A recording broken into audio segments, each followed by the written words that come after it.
வணக்கம். என் பெயர் பி. மணிவாரன். காமராஜர் கவிதை. தமிழ்நாட்டின் தாயகமே, ஏழையின் சொந்தமே, பல பள்ளிகளை திறந்து படிக்க வைத்த தெய்வமே, மத்திய உணவு தந்த தந்தையை, அணைகள் பல கட்டி கொடுத்த ஆதரவு, மனித கடவுளாக வந்த கஷ்டங்களை நீக்கி தந்த கண் கண்டது, மீண்டும் ஒருமுறை பிறப்பாயா என்று வேண்டி தலைவர்கள் பல உண்டு, ஆனால் உன்னை போல் யார் உண்டு இங்கு தினம் தினம் ஒரு தலைவன், ஆனால் நீயே எங்கள் முதல் விருதினர், வீரன் படிக்காத மேதை, பகுத்தறிவு பகலும் எளிமையின் தலைவன், கருப்படியாக்காரங்களுக்கு சொந்தக்காரன், தமிழ்நாட்டிற்கு நீதான் இலக்கணம், எங்கள் கர்ம வீரர் காமராஜர்.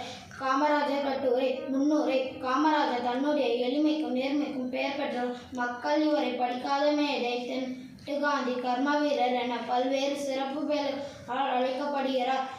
இளமை காலம். பெருந்தலைவர் காமராஜர் 1903ஆம் ஆண்டு ஜூலை மாதம் 15ஆம் தேதி விருதுநகரில் பிறந்தார். இவர் தந்தையார் குமாரசாமி, தாயார் சிவகாமி அம்மலாவர். தந்தை இறந்ததால் பள்ளி படிப்பை 6ஆம் வகுப்போடு நிறுத்தி கொண்டார். பல தேச தலைவரின் பேச்சுகளை கேட்டு சுதந்திர போராட்டத்தில் ஆர்வம் கொண்டார். 1954ஆம் ஆண்டு 1954ஆம் ஆண்டு தமிழ்நாட்டின் முதலமைச்சராக பதவியேற்றார். பள்ளி மாணவர்களுக்கு மதிய உணவு வழங்கும் திட்டத்தை அறிமுகப்படுத்தினார். பல புதிய தொழிற்சாலைகளை உருவாக்கினார்.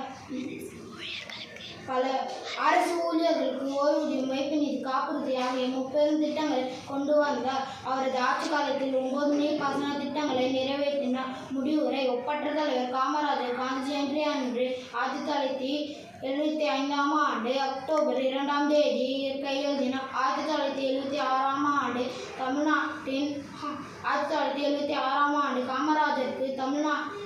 காமராஜருக்கு மத்திய அரசு பாரத ரத்னா விருது வழங்கி சிறப்பித்தது. தான் மறைந்தாலும் தன்னுடைய செயல் பண்புகளால் அழியாது மக்களின் மனதில் வாழ்ந்து கொண்டிருக்கிறார் காமராஜர். பொருளெல்லாம் செல்வமில்லை, கல்வியை உலகுக்கு தந்தாய், பெறுவதெல்லாம் நமக்கில்லை என ஊருக்கு வளர்த்து கொடுது, வாழ்வதெல்லாம் வாழ்க்கை இல்லை, போன பின்பு மக்களின் மனதில் வாழ்ந்து கொண்டிருக்கிறார் காமராஜர். நன்றி, வணக்கம்.